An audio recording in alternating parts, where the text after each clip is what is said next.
Olá, família! Sejam todos bem-vindos ao estudo diário das Escrituras. Eu vou mandar um forte abraço hoje aqui para Josiane Souza, tá bom?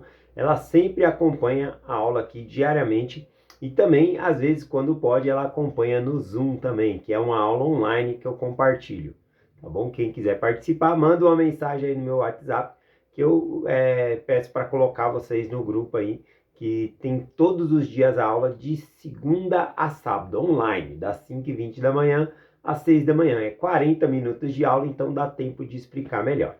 Hoje nós vamos estudar aqui terceiro NEF, capítulo 24 e o capítulo 25. Tá bom? Vamos para ver se amanhã, no domingo, a gente consegue já explicar o 26 e encerra a designação que teve dessa semana. Tá bom? No capítulo 24 e o capítulo 25 aqui, vai ser ensinado. Jesus Cristo, ele tinha falado no capítulo anterior o seguinte: eis que desejo vos dar algumas escrituras que não tendes. E essas escrituras é Malaquias, capítulo 3 e capítulo 4. Jesus Cristo dá para eles aqui, tá bom? O motivo que eles não têm essas escrituras é porque Malaquias ele foi escrito há 400 anos antes de Cristo. E Leí, quando sai de Jerusalém, ele sai ali com os registros sagrados, mas ele sai, era 600 anos antes de Cristo, ainda só depois de 200 anos que foi escrito Malaquias. E agora, nessa ocasião, Jesus Cristo dá as palavras de Malaquias para eles aqui. O nome Malaquias significa mensageiro. Bom, então Malaquias, esse profeta, ele era um mensageiro de Deus. E ele traz uma mensagem muito linda aqui. Então vamos ver o que ele traz aqui a respeito do capítulo 3 e o capítulo 4 de Malaquias. A gente vai acompanhar aqui, então, dá para comparar, né, essas escrituras aqui, mas a gente vai estudar aqui por terceiro NEF, capítulo 24, a partir do versículo 1 em diante aqui, diz assim, ó. E aconteceu que ele lhe ordenou que lhe escrevesse as palavras que o pai transmitira a Malaquias, as quais lhe diria. E aconteceu que depois que foram escritas, ele as explicou. Olha só, depois de ter escrito as palavras, Jesus Cristo ainda explicou, tá bom? Aqui nesses registros não vai estar muito explícito o que Jesus Cristo ensinou sobre o que... Aqui vai estar as palavras de Malaquias, mas não vai estar bem explícito o que ele ensinou, tá bom? Pelo menos não nessas placas aqui. Mas no capítulo 26, eu gostaria de compartilhar o que eu acredito que Jesus Cristo ensinou na prática, né, sobre esses capítulos aqui. Vai ser interessante. Então aguardem aí no domingo. Então aqui é dito que ele citou essas palavras e também as explicou. E assim disse o pai, né, a Malaquias. Aí ele começa dizendo: eis que enviarei meu mensageiro, e preparará o caminho diante de mim. E de repente virá o seu templo, o Senhor, a quem buscais, o mensageiro do convênio que vos deleitais. Eis que virá, diz o Senhor dos Exércitos. Bom, esse mensageiro que está sendo prometido aqui, que viria antes, tem duas interpretações. Seria também Elias, né, ou o próprio João Batista, que viria antes preparar o caminho do Salvador, mas também significa o próprio Salvador, porque ele é o mensageiro do convênio. Olha aqui no versículo 2 em diante como dá a menção ao próprio Salvador aqui, ó. Quem suportará o dia da sua vinda? Quem subsistirá quando ele aparecer? Porque ele é como fogo do ourives, como o sabão do pisoeiro. Bom, aqui falando sobre, conforme eu falei, a escritura tanto traz sobre uma parte da interpretação e outra também, porque essa escritura também é uma representação da segunda vinda de Cristo, mas também na primeira vinda de Cristo também, ele veio ali purificar as pessoas, como? Por meio da sua expiação, trazendo ensinamentos que podia revolucionar a nossa vida. Não revolução contra Roma ou qualquer império, mas revolucionar a nossa vida, tá bom? Então aqui também se aplica ao próprio Salvador. E aqui fala quem subsistirá quando ele aparecer, né? Quem vai conseguir se manter em pé, vai sobreviver quando ele aparecer. Por quê? porque ele é como o fogo do ourives. O que, que o fogo do ourives faz? Ele pega o ouro e ele é derretido ali num calor muito quente, e ali então a sujeira do ouro ela fica por cima, então dá para tirar, tá bom? Então tá tirando as impurezas. Então ele é como o fogo do ourives, é o fogo purificador, ele quer tirar as nossas impurezas, ou como o sabão do pisoeiro, né? Para as pessoas irem no templo, por exemplo, lá em Jerusalém, eles iam até um local mais para cima e lá dava para lavar as roupas. A roupa estava encardida, tudo. Então lavava ali, né? A pessoa colocava uma espécie de toalha, enquanto aquela pessoa que tinha a profissão de lavar ia lá, batia, passava aquela potássio ali, né? Aquele sabão poderoso. E a pessoa vinha novinho ali para entrar no templo. Então, significa tirar. Tanto o fogo do ourives como o sabão do pisoeiro, aqui significa purificação. Jesus Cristo nos purifica, tá bom? Continuando assim.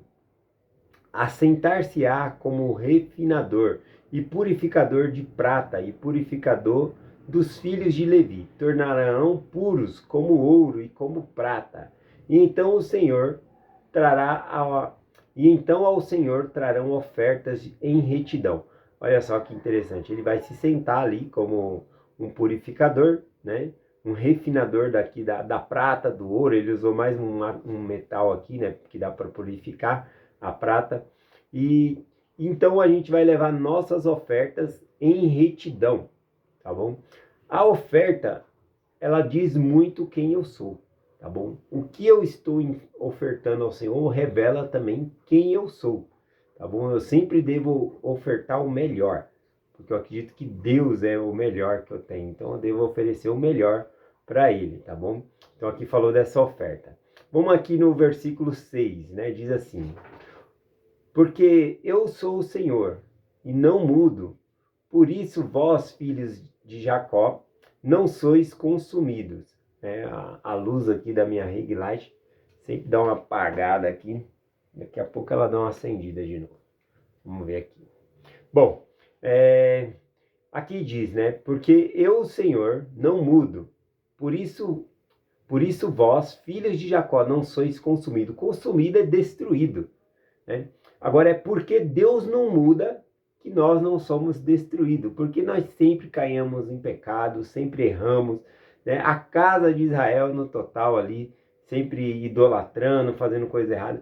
E o motivo de nós, do povo cair em cativeiro, se levantar, é porque Deus ele não muda, Deus ele é imutável, tá bom? Ou seja, o caráter dele não muda, o amor dele não muda, então ele vai lá e resgata a gente de novo. Se fosse depender de nós, nós mudamos nosso pensamento, nosso jeito de ser, tá bom? Mas Deus não, Deus ele não muda. E é justamente por ele não mudar, né, que nós não somos consumidos, né? Nós não somos consumidos ou destruídos. Eu gostei desse versículo aqui. Eu até anotei aqui, ó, Tiago capítulo 1, versículo 17. Diz assim, ó: toda boa dádiva e todos os dons perfeitos são do alto, descem do Pai das luzes, que não há mudança nem sombra de variação. Olha aqui, Tiago fala que o Pai, né, ele é o Pai das luzes e nele não há mudança nem sombra de variação. A luz não produz sombra. As outras pessoas, os objetos a qual a luz está clareando que fazem sombra. A luz não tem sombra na luz. Seja uma lâmpada ou seja o sol, não existe sombra na luz, tá bom? O que tem sombra são projéteis ou objetos que a luz clareia. Aí, então, por trás daquele objeto dá para enxergar uma sombra. Mas a luz não tem sombra. Então, assim é o nosso Senhor. Nosso Senhor não tem sombra, não há variação de mudança. E é por isso que nós não somos consumidos, porque Ele nos ama e sempre está nos ajudando. Eu gosto dessa explicação aqui que Tiago dá. Continuando aqui, versículo 7. Desde os dias de vossos pais vos desviastes das minhas ordenanças e não guardastes. Aqui, né, no Velho Testamento fala estatutos, aqui fala ordenanças. Eu gosto aqui que fica mais bem explicado aqui, né? Porque ele está falando que nós sempre nos desviamos das nossas ordenanças, dos convênios que nós fazemos com o Senhor. A gente só não é destruído mesmo por causa que Deus ele não muda. Ele é amor, ele nos ajuda, tá bom? Então, já que desviamos, né, das ordenanças do Senhor, diz assim: tornai-vos para mim, e eu tornarei para vós, diz o Senhor dos Exércitos. Vós, porém, dizeis: em que havemos de tornar? Aqui é uma pergunta, né? É o Senhor falando para o povo: olha, vocês têm que se voltarem para mim, para eu me voltar para vocês, para nós se juntarmos, né? Voltarmos para mim e eu voltar-me-eis a vós. E aí, então, o povo, né, pergunta aqui: em que havemos de retornar a ti, né? Quando que eu estava afastado de ti? É interessante isso, que aqui mostra uma consciência cauterizada, uma consciência que nem se deu conta de que saiu da presença do Senhor, que está longe do Senhor. Parece que essa palavra cauterizada, ela é usada como ferro quente na mente ali, né? No cérebro, para cauterizar, né? E aí o cérebro fica insensível. Então é uma metáfora aqui para dizer que a pessoa é como se ela estivesse perdendo a consciência. Ela já não tem consciência dos seus pecados. Veja que eles estão longe do Senhor e ainda assim falam: no que havemos de retornar? Né? Como se dissesse assim, né? No que havemos de retornar? Interessante essa pergunta, porque eles estão cauterizados. Agora, sim, quanto mais próximo nós estamos do Senhor, mais a gente reconhece nossas falhas, mais a gente reconhece que a gente tem que mudar. Uma prova disso é lá Isaías capítulo 6, versículo 6 também. Não, versículo 5, que quando Isaías vê o Senhor, né, no seu trono ali, ele fala: ai de mim, né? Minha boca é uma boca impura e eu habito no meio de um povo de lábios impuros e meus olhos viram o rei. Ele treme de medo ali. Por quê? Porque ele está próximo do Senhor. Agora a pessoa, quanto mais longe do Senhor tá, não, nada disso é errado, não, isso aí foi naquela época lá. Então é um ensinamento aí. Vamos lá, continuando aqui, após eles terem falado aqui para o Senhor, em que havemos de tornar, né? Quando nós estávamos afastados, no culto ao Senhor. Aí aqui ele vai ensinar sobre o dízimo, né? No que havemos de tornar. Ele fala nos dízimos e nas ofertas. O povo já não estavam guardando esse mandamento, né? Do dízimo e das ofertas aqui. Então nisso eles deveriam voltar-se para o Senhor, tá bom? Essa parte eu vou pular aqui, né? Tem bastante coisa aqui. Mas é algo que ficou bem claro aqui, que quando nós fazemos o dízimo, o Senhor nos abençoa de tal maneira de que não há espaço para nós recolhermos as bênçãos, né? E nós podemos enxergar essas bênçãos na nossa vida quando você tem que trocar de guarda-roupa porque o guarda-roupa está pequeno. Você tem tanta roupa que não cabe. Então veja, você tem tantas bênçãos que não tem onde recolher. Você precisa de um celeiro maior, precisa de um guarda-roupa maior. A família cresceu, você precisa de uma casa maior, precisa de um carro maior. Então tudo isso são bênçãos tal que nós não podemos recolher. É tanta bênção que a gente precisa trocar de casa ou trocar o carro para quem tinha uma moto e agora tem que ter um carro porque agora tem um bebê junto na família. Então são tantas bênçãos na nossa vida que não há lugar para recolher. No armário aí já não cabe tanta comida. Então esse é uma das bênçãos prometida aí por meio da lei do dízimo. Vamos continuar aqui no versículo 13, diz assim: forte foram vossas palavras contra mim, diz o Senhor, contudo dizeis: o que temos falado contra ti? O Senhor está falando: olha, forte foram suas palavras contra mim. E eles falam: mas o que nós falamos do Senhor? Né? O povo está dando aqui, é como se fosse uma consciência cauterizada mesmo, nem se davam conta. Veja só o que o Senhor diz aqui: vós dissestes, inútil é servir a Deus. Do que nos aproveita termos guardado as suas ordenanças e andando de luto diante do Senhor dos Exércitos? Então eles estão falando aqui: olha, inútil foi fazer ordenança com o Senhor, ter me batizado, ter andado nos caminhos do Senhor. Inútil por quê? Porque eu ando de luto perante o Senhor. O que está acontecendo aqui, né? Conforme eu falei, Isaías ele foi escrito aí 400 anos antes de Cristo. Então eles já tinham saído da Babilônia, tá bom? Aí quem estava reinando eram os persas. Eles eram vassalos dos persas, né? Eles pagavam impostos, tributos, né? E outra coisa também, aqui muitos dos judeus não quiseram voltar para Sião, não quiseram vir para Jerusalém. Ficaram lá eles criaram bancos, lojas, né? Estavam prósperos lá na Babilônia, mesmo depois que Babilônia caiu, os persas dominaram, e eles estavam prósperos. Então eles preferiram ficar com a riqueza que eles tinham lá do que vir para Sião, vir para Jerusalém, voltar-se para o Senhor. Então aqui tá falando, aqui tem dois significados, né? Tanto aqueles judeus que não quiseram voltar, tá bom? Mas também as outras nações, porque ele vai falar daqueles que... Ele primeiro está falando, ó, inútil é eu servir a Deus. Por quê? Porque eu estou aqui, ó, vassalo de outra nação, servindo a outra nação, sob tributo, eu não estou vendo a riqueza. Cadê a riqueza do Senhor, né? Antes eles tinham o templo de Jerusalém, agora eles tinham o templo qual? De Zorobabel, que era bem menor, bem inferior, então eles não conseguiam enxergar essas bênçãos.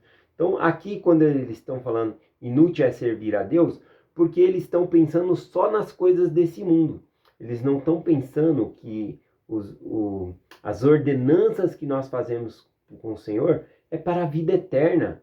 Não tem ordenança que não seja para a vida eterna. O batismo é para herdar o reino celestial. Nós não fazemos ordenanças para herdar um reino inferior, é o reino celestial. Então, essas são as promessas, mas conforme Jesus Cristo ensinou. Conforme Jesus Cristo ensinou. Aonde está o seu tesouro, ali também estará o vosso coração. Mateus 6, versículo 26, se eu não me engano. Então, se o coração da pessoa está só nas coisas desse mundo, ele não vai enxergar as bênçãos do Senhor, as promessas, as recompensas, o galardão que vai vir com o Senhor, tá bom? Então vamos lá aqui, né? Após eles falar que inútil é servir a Deus, né? Agora aqui eles falam sobre quem que está sendo abençoado, o pior, né? Ele fala que é os orgulhosos que estão sendo abençoados, que são aqueles arrogantes. Aqui ele vai usar a palavra soberbo. Soberbo é uma pessoa arrogante, orgulhosa, né? Que não segue a Deus. É uma pessoa dura de serviço ali. Então, versículo 15, ó. Agora nós chamamos bem-aventurados, bem-aventurado é felizes, né? Essa palavra. Nós consideramos felizes os soberbos, sim, e enaltecidos os que praticam iniquidade, sim, os que tentam a Deus e são libertados, né? Então está falando, olha, felizes são as outras nações aqui, eles que estão dominando sobre nós não é o povo do Senhor, mas eles que estão dominando sobre nós, feliz é eles. Então esse era o pensamento deles aqui, né? E nisso que o Senhor está falando aqui, porque esse tipo de fala está dizendo que Deus ele é injusto. Está dizendo que Deus é injusto. E Deus não é injusto. Tá bom? O que acontece é que o Senhor não aplica a punição. Ele vai falar daqui a pouco, não sei se vai dar tempo aqui, mas daqui a pouco ele vai falar que a punição não pode ser imediata. Já pensou um bandido vai roubar ali, na hora ele cai duro ali, dá um ataque nele ali, né? Uma pessoa cometendo adultério já morre do coração na hora ali. Então, o Senhor permite que as pessoas façam as maldades do seu coração, tá bom? E permite que pessoas boas sejam roubadas também, para quê? Para ver se essas pessoas não vão ficar perdendo sua fé no sentido de ficar reclamando contra Deus, como que o Senhor fez isso comigo, deixou isso acontecer. Então, Deus não pune imediatamente, ele vai falar que há um dia preparado para o juízo, tá bom? Ninguém vai escapar. Então, aqui então ele, depois de falar aqui desses soberbos, né, que eles acham que os soberbos aqui, os que cometem iniquidade, tentam a Deus e escapam, esses que são felizes, né, aos olhos deles aqui.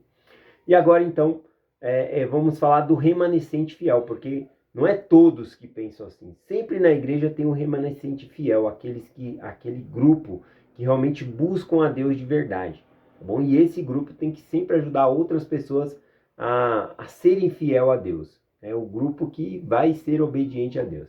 Então vamos lá, versículo 16 em diante. Então os que temiam ao Senhor falaram frequentemente uns aos outros, e o Senhor atenta e ouve.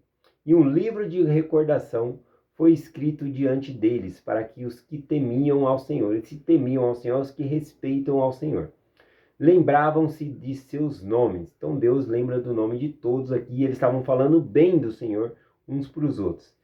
Eles serão meus, diz o Senhor dos Exércitos. No dia em que eu reunir minhas joias, poupá-lo-ei como um homem poupa o seu filho que o serve. E então retornareis e discernireis o justo do justo do ímpio, do que serve a Deus e o que não serve. Então aqui a sequência vai até a Malaquias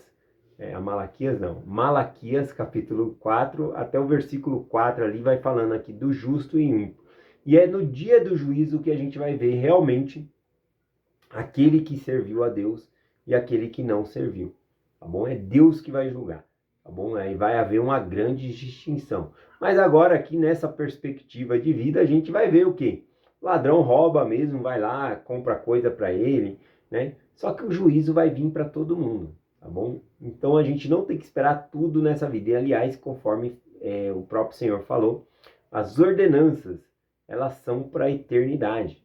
Então a gente tem que aguardar as bênçãos na eternidade. Não é fez aqui, já ganha aqui, não é isso, tá bom? Não é isso que ele está ensinando aqui.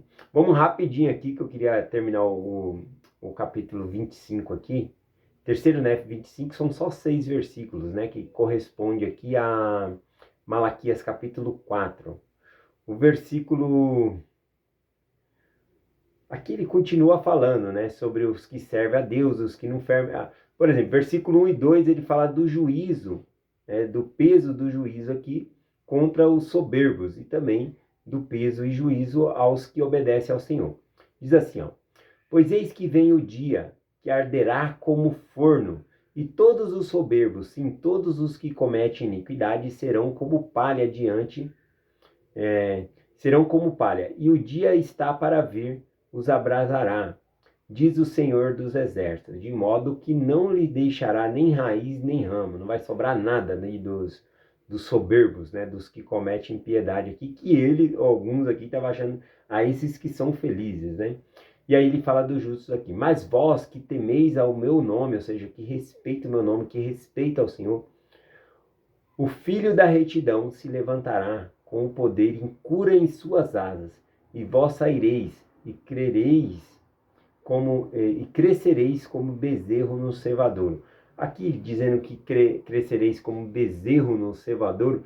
Cevadouro é o lugar onde os bezerros ficam ali, é muito bem tratado, muito alimento melhor ali, então eles saem gordo, bonito dali, né? O presidente Joseph Field Smith, ele compartilhou, né, que as crianças no milênio, né, elas vão crescer como bezerro no cevadouro, ou seja, num mundo sem pecado, tá bom? Como predomina hoje em dia o pecado. Vamos lá, vamos finalizar aqui. Bom, eu deixei algumas anotações aqui, vou deixar na descrição do vídeo aí, porque parte aqui do capítulo 4, quando o anjo Moroni aparece a Joseph Smith, ele cita de uma maneira diferente. Não é que a tradução está errada, ele está dando uma explicação, ele cita com uma explicação, que faz toda a diferença no capítulo 4 aí, tá bom? Traz umas nuances muito boas, vou deixar na descrição do vídeo aí, por conta do tempo, né? Já passou aí mais de 20 minutos da mensagem, e a meta aqui é 20 minutos. Mas amanhã a gente finaliza com o capítulo 26. Gratidão por todos os dias nós estarmos juntos aqui estudando. Eu compartilho essa mensagem com vocês em nome de Jesus Cristo. Amém. Até amanhã.